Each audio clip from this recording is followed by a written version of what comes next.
लगे और उसके अलावा वफाकी बजट से और भी मंसूबे जैसे मोमन डैम, खैबर पास इकोनॉमिक कॉरिडोर, 5 ग्रिड स्टेशंस और बहुत से नए प्रोजेक्ट्स जो हैं या उन पे काम हो रहा है या उनकी तकमील हुई है। जनाब स्पीकर, एक ऐसे साल था जब हमारा ख्याल था कि सूबाई महसूलात पे प्रेशर होगा, लेकिन आज मैं फख्र से कह सकता हूं कि सूबाई महसूलात यानी ऑन सोर्स रेवेन्यू अरब से ज्यादा होंगे। इंशाअल्लाह हम जून एंड करेंगे 53 अरब रुपए की महसूलात से। और पिछले 2 साल में जनाब स्पीकर इस सूबे की महसूलात में 68% इजाफा हुआ है। जनाब स्पीकर, पिछले साल गैर मामूली माशी सूरत हाल के बावजूद हमने तारीखी डेवलपमेंट स्पेंडिंग की और तरक्याती अखराजात किए जिनके मुकम्मल हुजम सूबे की तारीख में पहली बार 200 अरब रुपए से ज्यादा रहा। जनाब स्पीकर, ये स्पीच चूंकि 21-22 बजट की है, मैं सिर्फ कुछ झलकियां देना चाहता था, वरना बहुत कुछ है कहने को। अगर हम इस साल के बजट के हेडलाइंस पे आए तो कुल बजट 1118.3 अरब रुपए, खैबर पख्तूनख्वा का पहला बजट जो कि 1000 अरब रुपए से ज्यादा है। सेटल्ड अजला में 919 अरब रुपए और जमशुदा अजला में 199.3 अरब रुपए।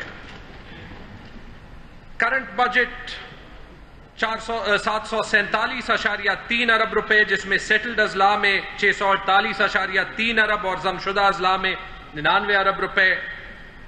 और तारीखी डेवलपमेंट बजट, इस सूबे की तारीख का सबसे बड़ा डेवलपमेंट बजट 371 अरब रुपए, जिसमें सेटल्ड अजला में 270.7 और जमशुदा अजला में 100.3 अरब रुपए का बजट बनाया है। अब स्पीकर, इस साल का बजट 5 बुनियादी सतूनों पर मुश्तमिल है। एक, हम अपने एम्प्लॉइज का, सरकारी मुलाजमीन का ख्याल रखना चाहते थे क्योंकि 2 साल उनसे कुर्बानियां करवाई और 2 साल तनख्वाहों में खातिर खा इजाफा नहीं किया। इस साल हम इजाफा भी कर रहे हैं और उम्मीद करते हैं कि वो अपना जॉब जो है वो और भी मेहनत से करेंगे। जनाब स्पीकर, दूसरा जो सतून है वो ये, जब हमने पिछले साल जब कोविड के बदतरीन हालात थे डेवलपमेंट बजट पे कॉम्प्रोमाइज नहीं किया, तो ये सतून हम बरकरार रखते हैं कि सूबे की तारीख में हम सबसे बड़ा तरक्की बजट देंगे और सूबे की तरक्की पर कोई कॉम्प्रोमाइज नहीं करेंगे। जनाब स्पीकर, तीसरा सतून सर्विस डिलीवरी का है। हमारी बजटिंग में रिवायती तौर पे डेवलपमेंट बजट की बात तो की जाती है, लेकिन जो एसेट्स बनाए होते हैं उन पे फोकस नहीं होता। तो हमारा तीसरा सतून सर्विस डिलीवरी पे खास तवज्जो और जो हॉस्पिटल्स, जो स्कूल्स, जो कॉलेजेस, जो सड़क बने हैं उनका ख्याल रखना और नॉन सैलरी बजट में उनके लिए जो है वो ऑपर्चून एलोकेशंस रखना है। और जब स्पीकर, जब हमने अपनी एम्बिशन बढ़ानी है तो हमने अपने महसूलात भी बढ़ाने हैं। और चौथा सतून यही है कि पख्तूनख्वा का ऑन सोर्स रेवेन्यू बढ़ाकर माली तौर पर हमने खुद मुख्तार बनने का पुख्ता अज़म किया है। और आखिर में एक आखिरी सतून, हमें फख्र है कि पिछली 3 साल में, बल्कि पिछले 8 साल में पीटीआई की हुकूमत ने पहले परवेज खटक साहब की क़यादत में और अभी चीफ मिनिस्टर महमूद खान साहब की क़यादत में पूरे पाकिस्तान में रिफॉर्म के प्रोसेस को लीड किया।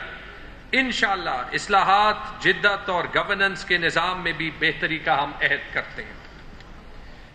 जनाब स्पीकर, इस रिफॉर्म का जो पहला बड़ा स्टेप, जो मेरे ख्याल में पूरे मुल्क की तारीख में नहीं हुआ, पूरे बड़े सगीर की तारीख में नहीं हुआ, 1 जुलाई को ही जनाब स्पीकर हम पूरे साल का तरक्याती बजट रिलीज करेंगे, 100% रिलीज करेंगे, ताकि डेवलपमेंट 1 जुलाई से ही शुरू हो। और जो हम बजटरी रिफॉर्म कर रहे हैं उसमें 2 नए कॉन्सेप्ट्स को इंट्रोड्यूस कर रहे हैं। ताकि बजट में और भी ट्रांसपेरेंसी आए और बजट का जो आवाम से रिश्ता है वो और भी वाजे हो। एक है डेवलपमेंट प्लस स्पेंडिंग या बजट और दूसरा है सर्विस डिलीवरी स्पेंडिंग या बजट। जनाब स्पीकर, आम तासुर पाया जाता है कि सिर्फ तरक्याती बजट ही अवामी बहबूद और तरक्की से मुतालिक होता है और सारा फोकस जो है वो इस पे होता है, लेकिन ये सही नहीं है। बहुत से ऐसे अहम अखराजात हैं जो कि करंट बजट से होते हैं, तो इसलिए वो अखराजात जो कि बशमूल तरक्याती बजट अवाम के भले में होते हैं, उनको हमने डेवलपमेंट प्लस में डाला है। जैसे हमारी सेहत कार्ड की एलोकेशन, जो हमारी फ्लैगशिप स्कीम है, जो हम स्कूल्स में फर्नीचर डालेंगे, जो हम मेडिसिन बजट का टॉप अप डालेंगे, और अगर हम इस सूबे के डेवलपमेंट प्लस बजट की तादाद जो है वो बताएं तो वो इस 1118 अरब रुपए में 500 अरब रुपए है।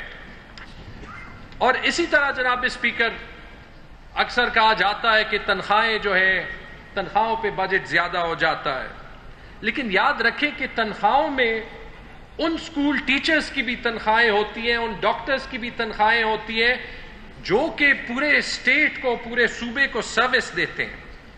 तो जारी अखराजात को तकसीम करके हमने उन अखराजात को जो है वो काउंट किया है जो कि अवाम की सर्विस डिलीवरी से डायरेक्टली ताल्लुक है, उसको हम सर्विस डिलीवरी बजट कहते हैं, और जिनका ताल्लुक नहीं है उसको हम ओवरहेड बजट कहते हैं।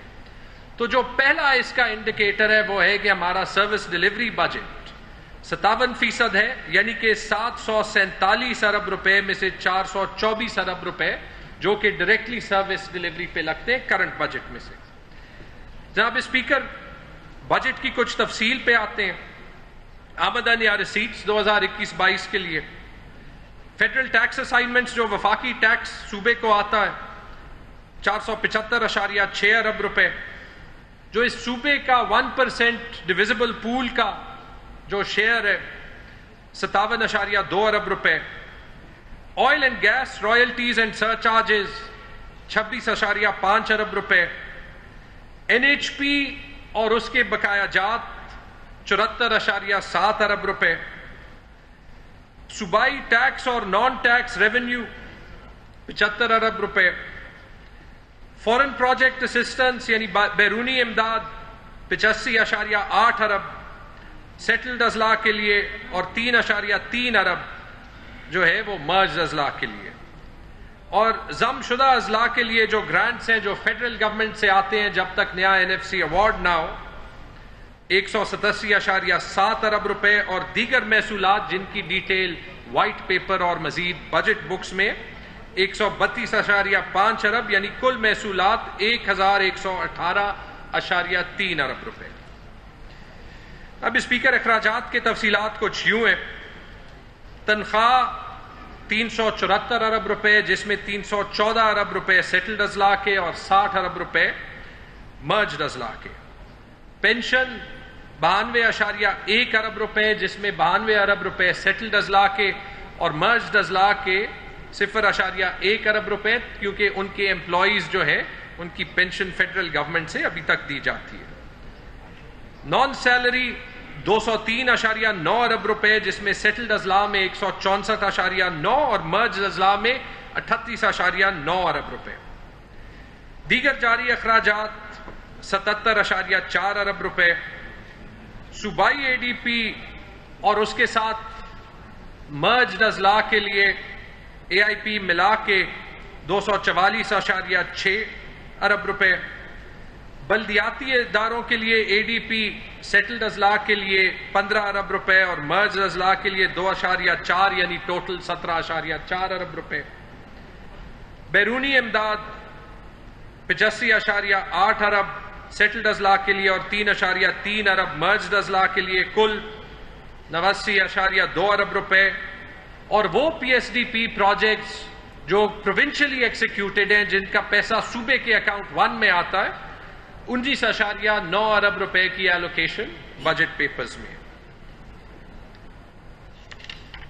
जनाब स्पीकर, कुछ अहम ऐलानात।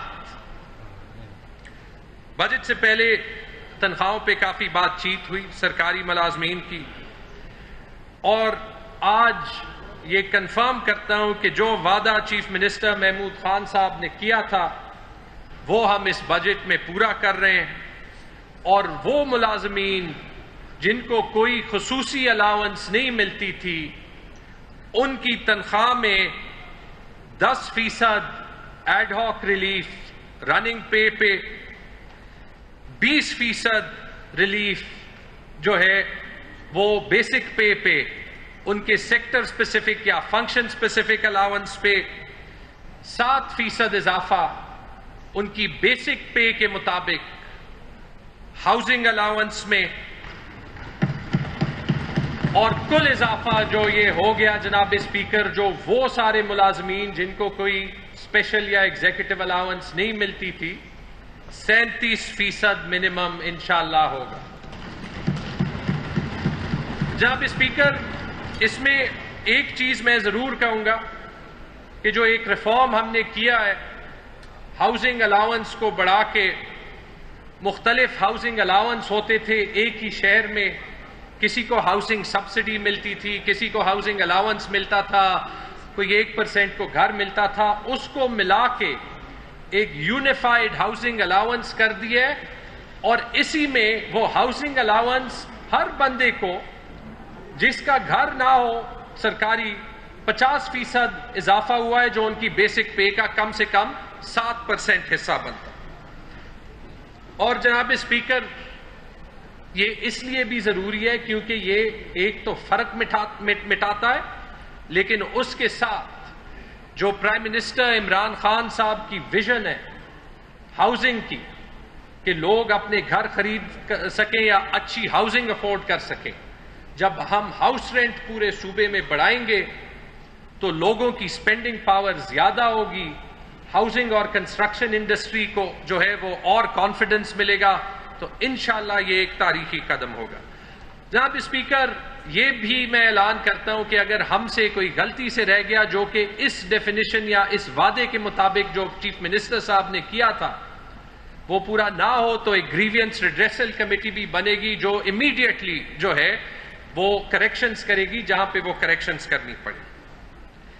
तनख्वाहों के बाद जनाब स्पीकर, एक अहम मसले पे काम करना है जिस पे हम काम जो है वो बहुत करते रहे हैं, और वो है पेंशन्स, जो कि सिर्फ हमारी हुकूमत नहीं बल्कि पूरे पाकिस्तान का सरकारी खर्चे का शायद सबसे बड़ा मसला है, क्योंकि ये वो वाहिद मुल्क है जहां पेंशन्स जो है वो कंप्लीटली अनफंडेड है। पेंशन रिफॉर्म पे हम काम करते रहे हैं, वो पेंशन जो सिर्फ 15 साल पहले 1 अरब से भी कम थी, अगले इस साल 86 अरब और अगले साल 92 अरब होगी, इसका हमने कोई इंतजाम करना और हमने इस पे बहुत काम शुरू किया।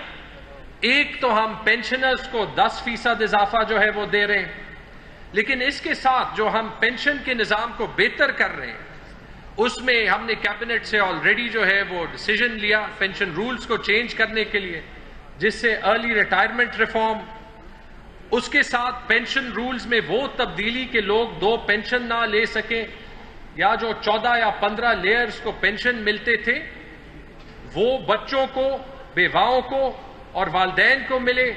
और जनाब स्पीकर, चीफ मिनिस्टर और कैबिनेट ने यह भी फैसला किया कि आगे जो बेवाओं को 75% पेंशन मिलता था वो इंशाअल्लाह आगे 100% पेंशन मिलेगा। जनाब स्पीकर, इसके अलावा क्योंकि हमने लॉन्ग टर्म सस्टेनेबल रिफॉर्म करना है, कंट्रीब्यूटरी पेंशन पे हम काम कर रहे हैं। चीफ मिनिस्टर साहब ने एक कैबिनेट कमेटी बनाई थी और ये फैसला कैबिनेट ऑलरेडी ले चुकी है कि वो कंट्रीब्यूटरी पेंशन हम इंशाअल्लाह 1 साल में जो है वो नए एम्प्लॉइज के लिए बनाएंगे, और 1 जुलाई 2021 से जो नए एम्प्लॉइज गवर्नमेंट में आएंगे वो उस कंट्रीब्यूटरी पेंशन में हिस्सा जो है वो लेंगे। करंट बजट 88.859 अरब, डेवलपमेंट बजट 2.85 अरब, कुल बजट 91.7 अरब।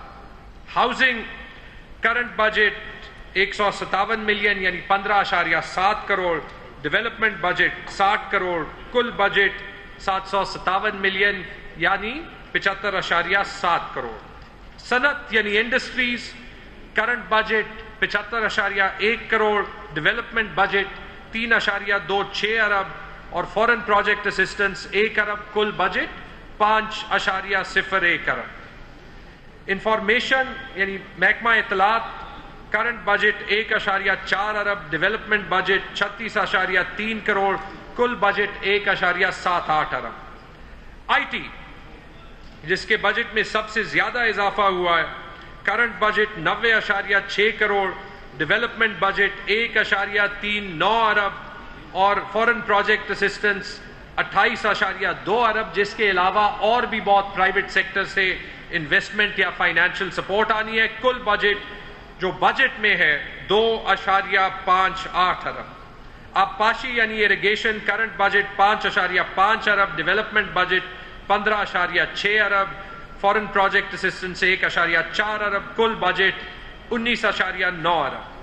Labour current budget 56.1 crore, development budget 30.6 crore, foreign project assistance 5 crore, कुल 91.7 करोड़। लॉ एंड जस्टिस कानून करंट बजट 10 अरब, डेवलपमेंट बजट 2.5 अरब, कुल 12.58 अरब। Mines and minerals current budget 1.05 Arab, development budget 32.6 crore, कुल budget 1.382 Arab. Planning and development PND current budget 74.6 crore, development budget 34 Arab, foreign project assistance 8.95 अरब, कुल budget 44 अरब रुपए। Public health engineering current budget 9.47 अरब, development budget 8.9 अरब, FPA foreign project assistance 40 crore, कुल budget 18.8 अरब। Revenue department current budget 20.6, development budget 1.26, कुल budget 21.88। Social welfare current budget 4 अरब, development budget 88.8 crore, कुल budget 4.936 अरब। Sports, tourism और culture current budget 2.935 अरब, development budget 14.49 अरब, foreign project assistance 3.1 अरब, कुल budget 20.5 अरब। फनी तालीम टेक्निकल एजुकेशन करंट बजट 2.7 अरब, ट्रांसपोर्ट करंट बजट 3.36 अरब, development budget 17.4 crore, foreign project assistance 8.67 अरब, कुल 12.2 अरब।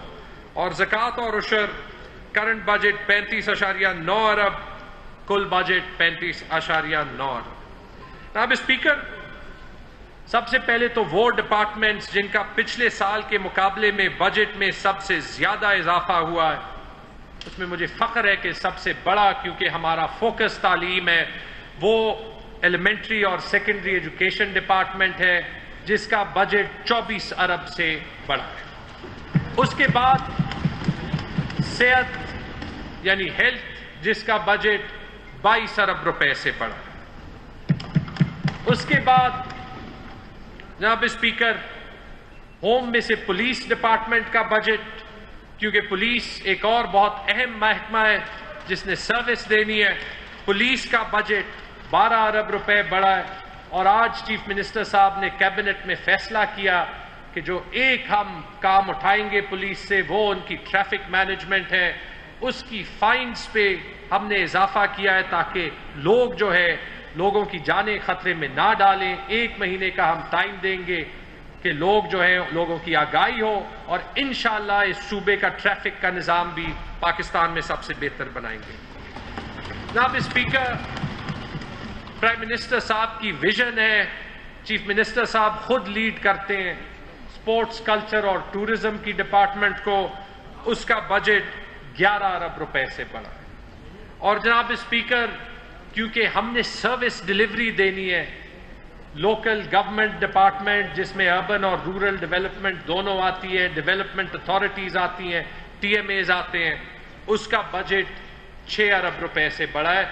ये सारे वो महकमे हैं जो हमारे मंशूर के साथ लिंक्ड हैं, जिनका बजट सबसे ज्यादा है। जनाब स्पीकर, अगर आप परसेंटेज में देखें, आईटी का दौर है, हमने नॉलेज इकोनॉमी में जाना है। आईटी का बजट 137% बढ़ा है। स्पोर्ट्स, कल्चर और टूरिज्म का बजट कुल 107% बढ़ा है। एग्रीकल्चर, पीएम एग्रीकल्चर इमरजेंसी और ट्रांसफॉर्मेशन प्रोग्राम को लीड करते हैं। एग्रीकल्चर का बजट 65% बढ़ा है। एनर्जी एंड पावर इस सूबे की पहचान है, 49% बढ़ा है। हायर एजुकेशन से हमारे अगले जनरेशन के लीडर्स पैदा होंगे, 46% बढ़ा है। हेल्थ का बजट 19% बढ़ा है। लोकल गवर्नमेंट का बजट 19% बढ़ा है और पुलिस की सर्विस डिलीवरी बेहतर करने के लिए पुलिस का बजट 18% बढ़ा है। जनाब स्पीकर, डेवलपमेंट बजट को देखें तो खास तौर पे मैं 3 इदारों का, क्योंकि हम पहले से डेवलपमेंट बजट 3 साल उस पर काम किया था, तो सब डिपार्टमेंट्स के बजट जो थे वो खातिर ख्वाह एक अच्छे लेवल पे थे और अभी हमने सर्विस डिलीवरी पे फोकस करना है। लेकिन जो हमारे अगले 2 साल के नए फोकस एरियाज होंगे जिनको हमने और उठाना है, आईटी का डेवलपमेंट बजट 419% बढ़ा है। स्पोर्ट्स, कल्चर और टूरिज्म का डेवलपमेंट बजट 307% बढ़ा है और एनर्जी और पावर का इस सूबे की खुद मुख्तारी के लिए डेवलपमेंट बजट 293% बढ़ा है।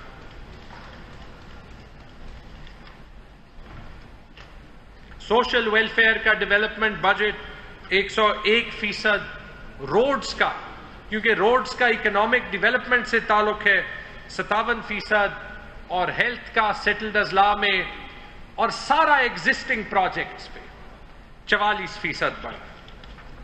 जनाब स्पीकर, इस साल हमने डेवलपमेंट बजट भी एक नए तर्ज से बनाया है। हमने डेवलपमेंट बजट सिर्फ सेक्टरल एलोकेशन देख के नहीं किया कि ये इस सेक्टर का हक है और ये इस सेक्टर का हक है।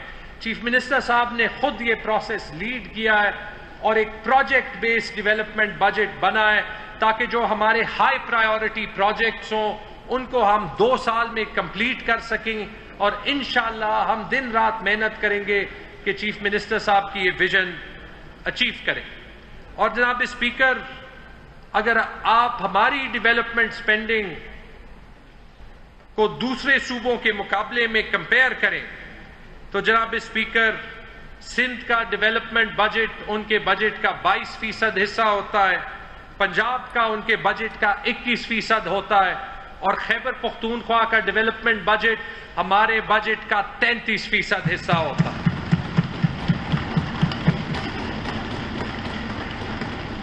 जनाब स्पीकर, कुछ डिपार्टमेंटल अहम प्रोजेक्ट्स जो या करंट बजट से या डेवलपमेंट बजट से फंड हो रहे हैं,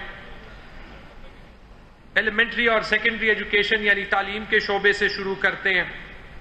2100 से जायद स्कूलों की तामीर, बहाली और अपग्रेडेशन, जिससे 1,20,000 बच्चों की एनरोलमेंट कैपेसिटी में इजाफा होगा हमारी सरकारी स्कूलों में।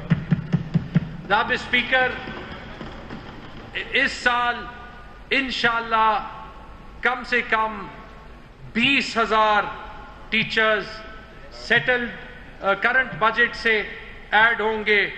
3,000 स्कूल लीडर्स की तकर्री होगी ताकि जो हमारे प्राइमरी स्कूल्स हैं जिनका जो एएसडीओ होता है वो एक एएसडीओ 50 स्कूलों को देखता है, तो ये स्कूल लीडर 3, 4 या 5 छोटे प्राइमरी स्कूल्स के प्रिंसिपल के तौर पे, स्कूल लीडर के तौर पे काम करेगा, खास तवज्जो देगा और तालीम के मेयार को उठाएगा। और जनाब स्पीकर, ज़मशुदा अजला के लिए उनकी एडीपी और एआईपी से 4,300 टीचर्स का इजाफा भी होगा। जनाब स्पीकर, इसके अलावा ज़मशुदा अजला में 97 आईटी लैब्स, 276 साइंस लैब्स की तामीर और जैसे मैंने कहा 4,300 टीचर्स का इजाफा। और जो इस सूबे का, हमारी हुकूमत का एक फ्लैगशिप प्रोग्राम है, हमारे नन्हे मुन्ने बच्चों के लिए अर्ली चाइल्डहुड एजुकेशन के प्रोग्राम के तहत 10,000 मॉडल क्लासरूम्स की तामीर इंशाअल्लाह हम अगले 2 साल में करेंगे। जनाब स्पीकर, एक जो चीफ मिनिस्टर साहब की और भी विजन है कि हमारे स्कूलों में कोई भी बच्चा बगैर डेस्क के, बगैर फर्नीचर के ना बैठे, और सिर्फ इस साल में हम 4.5 अरब रुपए जो है वो स्कूलों में फर्नीचर देने के लिए लगाएंगे। जनाब स्पीकर, हायर एजुकेशन में हमने अपने कॉलेजेस को उठाना है, यूनिवर्सिटीज की पोर्टफोलियो को जो है वो सपोर्ट करना है, जिनको HEC से भी फंडिंग मिलती है। लेकिन जो मैंने जनाब स्पीकर आपको कहा कि हमारा ऑपरेशनल बजट पे और सर्विस डिलीवरी पे खास फोकस है, हमने 1 अरब रुपए रखा है कॉलेजेस के ऑपरेशनल बजट के इजाफे के लिए, ताकि हम अपने कॉलेजेस को स्टूडेंट्स के लिए खूबसूरत बनाएं, वहाँ पे फैसिलिटीज फराहम करें और 30 कॉलेजेस को प्रीमियर डिक्लेयर करके उनको बिल्कुल मॉडल कॉलेजेस बनाएं। और जनाब स्पीकर, इस साल में हम 40 नए कॉलेजेस की तामीर भी मुकम्मल करेंगे और उनको स्टार्ट भी करेंगे। जनाब स्पीकर, हायर एजुकेशन में 230 मिलियन यानी 23 करोड़ के वजीफे जमशुदा अजला के बच्चों को इंशाअल्लाह देंगे, जिससे जमशुदा अजला के यंग लीडर्स नए उठेंगे। और जनाब स्पीकर, स्किल डेवलपमेंट में हमने पहले Khyber Pakhtunkhwa skill development fund का कॉन्सेप्ट मंजूर किया था, अभी उसका बोर्ड भी मंजूर कर दिया। इंशाअल्लाह इस साल ये Khyber Pakhtunkhwa skill development fund जो है वो ऑपरेशनल होगा और ये पाकिस्तान में बेहतरीन short term skill development boot camps, public private partnerships में हमारे नौजवानों को देगा। और जो ट्रेनिंग कंपनीज और एम्प्लॉयर्स आएंगी उनके ट्रेनिंग के लिए गवर्नमेंट भी पैसे देगी और वो एम्प्लॉयर्स उनके लिए जॉब्स की गारंटी देंगे और इंशाअल्लाह हम मुलाजमत के मौके जो है वो बेहतर करेंगे। जनाब स्पीकर, तालीम की बात करते हुए हमें स्पेशल एजुकेशन को भी नहीं भूलना चाहिए और खसूसी बच्चों के लिए जो ऑटिज्म का शिकार हैं उनके लिए इंशाअल्लाह हमारे बजट में सेंटर ऑफ एक्सलेंस का कयाम, फिजिकली डिसेबल्ड बच्चों के लिए यानी माजूर बच्चों के लिए रहमतुल आलमीन फंड का कयाम, डेरा इस्माइल खान, एबटाबाद, स्वात और पेशावर में स्ट्रीट चिल्ड्रन जिनके पास घर नहीं होता उनके लिए मॉडल इंस्टीट्यूट्स का कयाम और सूबे में स्पेशल एजुकेशन की कॉम्प्लेक्सेस की तामीर और रीवैम्पिंग के लिए पैसे रखें और इंशाअल्लाह डिलीवरी देंगे। अब स्पीकर, सेहत के शोबे में हमारा सबसे बड़ा प्रोजेक्ट तकरीबन 15 अरब रुपए की लागत से 2 सालों में, जिसमें फेडरल गवर्नमेंट के साथ भी वो भी फंडिंग दे रही है, हम इंशाअल्लाह 32 DHQs और जो बड़े सेकेंडरी हॉस्पिटल्स हैं जिसमें तमाम अजला के DHQs और उसके साथ नसीरुल्लाह बाबर हॉस्पिटल और मौलवी जी हॉस्पिटल जो पेशावर के बड़े सेकेंडरी हॉस्पिटल्स हैं उनको रीवैम्प करेंगे, नया इक्विपमेंट लगाएंगे, जदीद बनाएंगे और इंशाअल्लाह हर हॉस्पिटल में जो है वो तकरीबन 50 करोड़ रुपए लगेगा। मेरे ख्याल में इससे बड़ा हेल्थ रिफॉर्म का प्रोजेक्ट इस सूबे की तारीख में नहीं हो सकता। जनाब स्पीकर, जैसे मैंने पहले भी कहा, चीफ मिनिस्टर महमूद खान साहब को यह एजाज हासिल है कि उन्होंने सेहत कार्ड प्लस इंट्रोड्यूस करके वो कर दिखाया जो अमेरिका में भी नहीं हुआ। इंशाअल्लाह हम इस साल सेहत कार्ड प्लस को और भी बेहतर बनाएंगे। पहले तो इसकी कवरेज ज्यादा होगी, 3 लाख मजीद खानदान जो है वो रजिस्टर हो गए हैं और पूरे साल जो है वो रजिस्ट्रेशन खुली रहेगी ताकि जो लोग नादरा के ID कार्ड्स जिनके नहीं बने वो बनाए, रजिस्टर हो। क्योंकि अगर हमने एक चीज स्टेट ने सिटीजन्स को देनी है वो सेहत है।